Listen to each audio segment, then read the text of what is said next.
I had a brief stint working as a direct care aide for Martha, a 65-year-old woman with a developmental disability.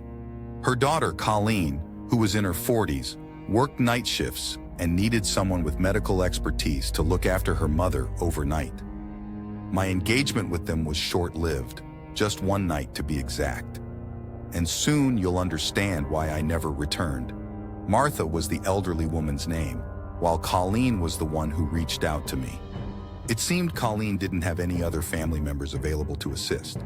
In her situation, she seemed hesitant or financially unable to place Martha in a nursing home. Perhaps she preferred the comfort of hiring someone with prior experience to care for her. At that time, I was already employed as a direct care worker for 2 other women with developmental disabilities, so I had some background in caregiving. However, nothing could have prepared me for what unfolded that night. Earlier that day, Colleen had left for work, and I had just finished my first job. Determined to earn as much as I could, I pushed my body to the limit, despite the exhaustion creeping in.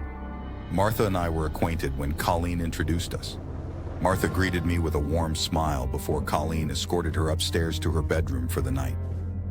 It was approximately 9 p.m. Colleen informed me that Martha occasionally wandered around the house at night, sometimes feeling disoriented, and I would need to reassure her and guide her back to bed. She emphasized that this behavior wasn't sleepwalking, but rather a symptom of Martha's dementia. I assured Colleen that I was experienced in handling such situations and she could trust me to manage it. Initially, I spent my time in the living room, keeping a watchful eye. In the comfort of my room, I was engrossed in my show, fully aware that these tasks lacked the glitz and glamour often associated with them. Mostly, it involved a considerable amount of idle time. Suddenly, the sound of footsteps reverberated from the floor above. Curious, I ventured towards the staircase, casting a glance upwards in anticipation. "Martha?" I called out, wondering if she required assistance. Silence greeted my inquiry. As her footsteps retreated to her room and the door softly closed, I speculated she might have headed to the bathroom. Shrugging off the momentary interruption, I returned to my show, sinking back into the couch. It must have been an hour or so later when hunger nudged me, prompting a break to retrieve the sandwich I had stashed earlier. As I exited the kitchen with my sandwich, plate in hand, intending to resume my spot on the couch, a sudden shock jolted me to the core. My heart skipped a beat, and I almost dropped the plate as I caught sight of Martha standing at the doorway. Shards of glass littered the floor, a testament to the unexpectedness of her appearance. Hastily, I apologized, concern evident in my voice, and inquired if she was all right. However, instead of a coherent response, she erupted into a barrage of questions and accusations, her voice piercing the air in a frantic scream. "Who are you?" she demanded, her tone laced with confusion and fear. In response, I calmly reiterated my identity as her direct care worker, tasked with ensuring her well-being. Despite my attempts to reassure her, she persisted in her bewildered state, questioning my presence with each uttered word. Nonetheless, I remained steadfast, gently reminding her of our established relationship and the purpose of my role in her life. Having clarified my role to Martha, explaining that her mother, Colleen, had enlisted me to oversee her in the household, I managed to coax her back upstairs to her room. After ensuring she had a glass of water and some melatonin, I watched her take both before retreating downstairs. The hours ticked by, and exhaustion began to weigh heavily upon me. In desperate need of rest, I recalled Colleen mentioning a spare bedroom upstairs with a twin-sized bed where I could recharge if necessary. Convinced that Martha was settled in for the night, I ascended to the spare bedroom, hopeful for a few hours of much-needed shut-eye. Thanks to the melatonin, I drifted off into slumber within minutes. However, my sleep was short-lived, disrupted by a sudden noise emanating from downstairs. It was a rhythmic slamming sound, occurring at intervals of 1 to 2 seconds. Alarmed, I bolted out of bed, my senses on high alert. Leaving the bedroom door ajar had been a strategic move, allowing me to remain vigilant in case Martha stirred. True to that foresight, here I was, confronted with a disturbance. Hastening down the stairs, I pinpointed the source of the noise: the kitchen. Striving to maintain stealth, I descended swiftly, keen to investigate the cause of the commotion without alerting anyone. Reaching the bottom of the stairs, I cautiously peeked around the entrance to the kitchen, and what greeted me was straight out of a chilling horror flick I'd watched in the past. In the dimness, Martha's figure loomed, standing before the oven, methodically opening and slamming it shut. A shiver ran down my spine at the sight. Amidst the darkness, Martha's silhouette was barely discernible. Summoning my courage, I called out her name, the sound reverberating loudly in the silent kitchen. Startled, she halted her actions, turning towards my voice. With a final resounding thud, she shut the oven door and began to approach me, her steps echoing in the quiet. Adjusting my tone to a gentler cadence, I continued, attempting to calm the tense atmosphere.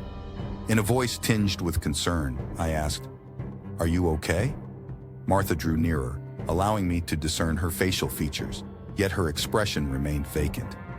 Without a word, she brushed past me, ascending the stairs. I trailed behind her, my worry growing with each step. Upon reaching her room, she slammed the door shut, leaving me outside. "Martha, are you all right?" I inquired through the closed door, but received no response. Gently, I pushed the door ajar, just enough to peek inside. There, I witnessed Martha standing by her bed, her back turned towards me as she faced the wall. It was a sight that unsettled me deeply, despite my exposure to various situations. Martha's behavior felt straight out of a horror movie, as I mentioned earlier. Approaching her, I carefully guided her to lie down in bed. Once she was settled, I tucked her in, whispering a hopeful, "Good night, Martha," before gently closing her door. Making my way to the spare room across the hall, I crawled back into bed, determined to stay awake for at least 30 minutes in case Martha needed me again. I fought against the pull of sleep. However, I can't say for certain if I managed to stay awake that long. All I remember is eventually succumbing to exhaustion, slipping into a restless slumber. Startled awake once more, I realized some time had passed, yet the room remained enveloped in darkness, indicating that the alarm I set for an hour had not yet sounded. Puzzled, I scanned the room, trying to discern the cause of my awakening. It wasn't until a noise emanated from the closet that I noticed the slightly ajar door and the ominous silhouette of a head peering out from within. My heart leaped into my throat, and I called out, "Martha?" Silence greeted my plea.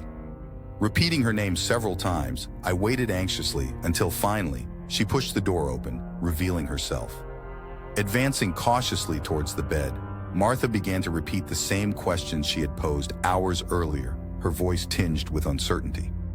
Attempting to soothe her, I reiterated my identity, reaching for the bedside lamp to shed some light on the situation. However, as the lamp flickered to life, my stomach churned in dread at the sight of Martha clutching a large kitchen knife. In an instant, the dynamic shifted drastically. Martha, once under my care, now posed a threat to my safety, and I was forced to prioritize my own well-being over hers. With adrenaline coursing through my veins, I yelled, "Martha, put the knife down!" My desperate plea seemed only to agitate her further as she drew nearer, the knife still in hand. She continued screaming, her words echoing mine in a relentless loop of confusion. Realizing the futility of trying to reason with a dementia patient wielding a knife, I knew I had to act fast. This was certainly not part of the job description I had in mind. Assessing the layout of the bedroom, I quickly formulated an escape plan. With determination, I leaped off the bed, putting as much distance between us as possible. As I made a break for it, she lunged with the knife, her movement slow and feeble, yet undeniably menacing. It was clear she harbored intentions of harm. Hastily, I sprinted downstairs, grabbed my shoes, and fled. Instead of dialing 911 per Colleen's instructions, I reached out to her immediately, though not without trepidation. In my experience, involving law enforcement can often escalate matters unnecessarily. Colleen's frantic voice filled the line as I explained the situation, her urgency palpable. Despite her pleas for me to stay, I couldn't ignore the gravity of what had occurred. I had been in mortal danger. With firm resolve, I insisted that she needed to come home, emphasizing the severity of the situation. While waiting outside the house, I kept a vigilant eye on Martha, ensuring she remained contained until Colleen's return.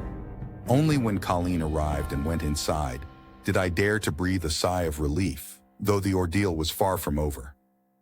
Martha lay in her bed, seemingly peaceful in sleep.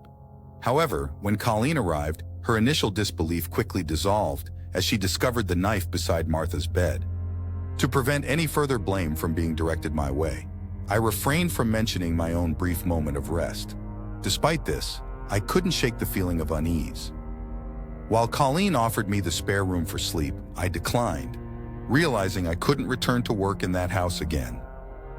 Martha's behavior had been unlike anything I'd encountered in my 9 years as a direct care aide, leaving an indelible mark on me.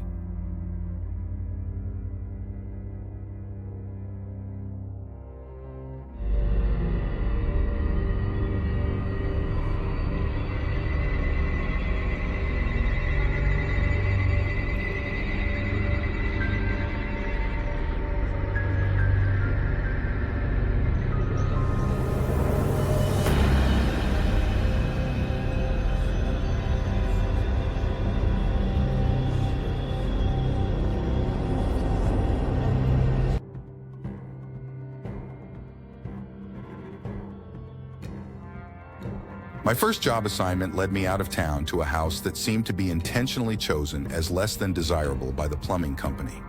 With 5 employees on the team, it was up to the owner to allocate tasks, and I couldn't help but feel it wasn't mere chance that I ended up with this particular job. The call was for a simple leaky pipe under a sink, usually the most basic task one could expect. However, upon arriving at the house, I was greeted by a scene of neglect and filth, making it clear that this job wouldn't be as straightforward as I had hoped. The house appeared utterly dilapidated, as if it had been abandoned for years. Approaching the front door, I rapped my knuckles against it until it swung open to reveal a middle-aged man. Instantly, I felt uneasy in his presence. His smile, wide and disproportionate, seemed out of place on his face, casting an unsettling aura. His voice, unexpectedly soft and high-pitched, only added to the sense of discomfort. Nevertheless, he ushered me inside, where I immediately noticed the absence of any furniture. As I began my work, I inquired if the man had recently moved in, to which he affirmed with a chuckle, or perhaps I should say, a high-pitched giggle, which struck me as odd. Leading me to the kitchen, I promptly unpacked my tools and approached the sink. Crouching beneath it, I meticulously inspected the pipes, focusing on the P-trap and lock nuts to ensure they were neither too tight nor too loose. However, I couldn't shake the feeling of the man looming over me, his presence uncomfortably close as he stood with his legs spread wide. I found myself wedged uncomfortably between the man's feet, feeling increasingly uneasy. Politely, I requested some space, prompting him to step back slightly, though not enough to alleviate my discomfort. Upon closer inspection, I noticed no signs of water leakage. Exiting from under the sink, I attempted to run the faucet, only to be met with silence. Turning to the peculiar man, I inquired about the lack of water flow. Sheepishly, he admitted to inadvertently shutting off the main water valve. Stunned into silence for a moment, I couldn't help but marvel at the absurdity of the situation. I confronted him directly, expressing my disbelief at his accidental action. His response, a nonchalant shrug accompanied by a smile, did little to reassure me. Urgently, I requested he turn the water valve back on. With a promise to return shortly, he left the kitchen. However, instead of hearing the expected sounds of the valve being restored, I detected footsteps ascending the stairs. This puzzled me greatly. In all my experience, water valves were never located upstairs in any home. Suspicion began to gnaw at me, amplified by the unsettling atmosphere of the house and the man's peculiar behavior. Adding to my unease, I discerned the sound of multiple sets of footsteps, suggesting I was not alone in the house. As I heard footsteps descending the stairs from upstairs, a sense of urgency washed over me. Without a second thought, I made a split-second decision to leave. Snatching up my tools, I hastened to the front door and dashed to my van parked outside. Generally, I consider myself a fairly imposing and assertive individual, not easily intimidated by others. Yet, there was an undeniable unease in the air, a feeling that something was amiss with both the situation and the man within it. Glancing back at the house briefly, I peeled away in my van, putting distance between myself and whatever unknown threat lurked within. Upon reaching safety, I dialed up Dave, my boss, spinning a tale about a potential prank rather than admitting to feeling unnerved. After all, it seemed easier to explain away as a joke than to confront the unsettling reality I had just experienced. Still shaken by the encounter, I took a few moments to gather my thoughts. Investigating further, I discovered that the house was actually vacant and abandoned.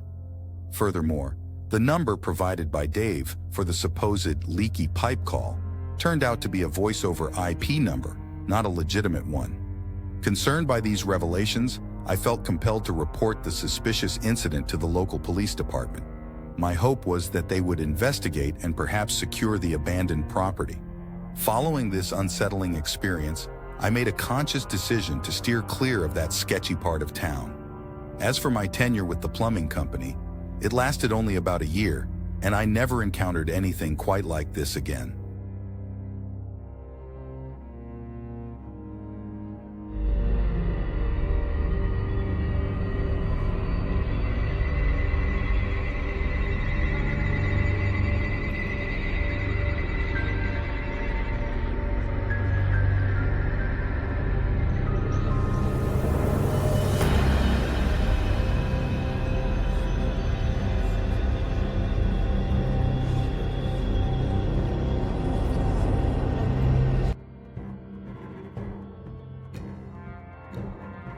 In 2019, I joined the team at Domino's for my first night on the job. It was a fresh start for me, driven by the need to earn money for college expenses like dorm supplies. As part of my training, I was paired with the manager for my initial deliveries. Our store's system wasn't as advanced as it is now, lacking the electronic mapping features. Instead, we relied on traditional methods. One evening, around 8 gaus, we received an order. Without the aid of a digital display, we had to rely on traditional navigation techniques to find our way to the customer's location. We resorted to using our phones to look up directions for the delivery. With directions in hand and the pizzas loaded into my car, we set off on our journey. The order was quite memorable: 4 large pizzas accompanied by 2 bottles of soda. In the car with me were my manager and another trainee, a stranger to me. The destination seemed to be situated far from the usual hustle and bustle, nestled in the outskirts of town. Given the age of our town, it wasn't uncommon to encounter stretches of desolation. It took us a good 15 to 20 minutes to reach the address, the house appearing as ancient as the town itself, shrouded in an aura of history and mystery. The house we arrived at was a 2-story structure, but it had clearly seen better days. Its worn facade was marred by chipping paint and boarded-up windows, giving off an air of abandonment rather than occupancy. Doubts crept into my mind as to whether anyone actually resided there. Tentatively, I inquired of my manager whether we were expected to deliver to such a decrepit dwelling.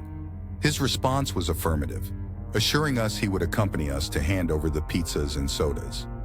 With reluctance, I stepped out of the car, sensing the trepidation mirrored in the demeanor of the other trainee. Together, we made our way towards the front door, though it was evident that the unfamiliar surroundings were unsettling for all of us. As we approached, the other trainee hesitated, his words trailing off mid-sentence. The other trainee thought he spotted someone observing us from the upstairs window farthest from where we stood. Our manager dismissed his concern as paranoia, insisting it would be a quick delivery. With a reminder to remain composed and polite, we approached the door. Summoning whatever courage I could muster, I rang the bell, but received no response. Our manager, undeterred, rapped forcefully on the door, yet still, there was no answer. Growing increasingly impatient, we waited, the air heavy with a foul odor that hinted at something rotten nearby. Unable to discern its source, we exchanged uncertain glances. After what felt like an eternity of waiting, the door creaked open, but only partially, revealing just a glimpse of the person inside. With a cautious tone, they inquired about our identity and purpose. Our manager confidently announced that we were delivering their pizza. Without delay, the door swung wide, and the occupant greeted us with unexpected warmth, though it sent a shiver down our spines. It was an elderly man, likely in his 50s, who explained that it took him a moment to reach the door due to mobility issues or some other reason. As our manager handed him the receipt, he inquired about the payment method. The man assured us he would return with the money and left the front door ajar. Glancing inside, I observed an empty interior. No furniture, just bare floors and a few blankets strewn about. It became apparent that the man was likely homeless, squatting in the abandoned house. Suddenly, the sound of footsteps echoed from upstairs, signaling the presence of multiple individuals. The unease in the air thickened, and we exchanged concerned glances, realizing the gravity of the situation. The unsettling realization dawned upon us as the other employee's words rang true. The feeling of being watched was now palpable. With mounting tension, my manager called out, inquiring about the payment, but received no reply. Abruptly, the footsteps ceased, leaving an eerie silence in their wake, broken only by the sound of our own breaths. Taking charge, my manager instructed us to remain at the front door while he circled around the house to offer assistance. Nodding in agreement, we watched him disappear around the corner. Despite the silence, a sense of unease lingered, heightened by the absence of the expected footsteps from behind the house. Instead of originating from upstairs, the footsteps seemed to echo from beneath us, a perplexing and unsettling occurrence that left us feeling utterly bewildered. Just as confusion began to grip us, a piercing scream shattered the silence, followed by the frantic sound of running. Our manager emerged from the darkness, his expression wrought with urgency. In haste, he directed us back to the car, instructing us to leave immediately. I had never accelerated a vehicle with such urgency before in my life. Once we were safely away from the scene, our manager explained what he had encountered. As he circled around to the back of the house, he stumbled upon a group of people gathered around a makeshift campfire in the darkness, a sight that sent chills down our spines. As he approached the group, our manager discerned a disturbing scene. A baby deer lying in the center, surrounded by a circle of men. Their laughter, rather than expressing joy, seemed twisted and malevolent. His revelation sent a chill down my spine. Without hesitation, the new employee and I made the decision to resign immediately. Later, I learned that our manager had also resigned, unable to shake off the disturbing encounter. Following this harrowing experience, I vowed never to return to a delivery job again. It was clear that we had unwittingly stumbled upon some kind of sinister gathering, and I couldn't help but feel relieved that we had escaped when we did.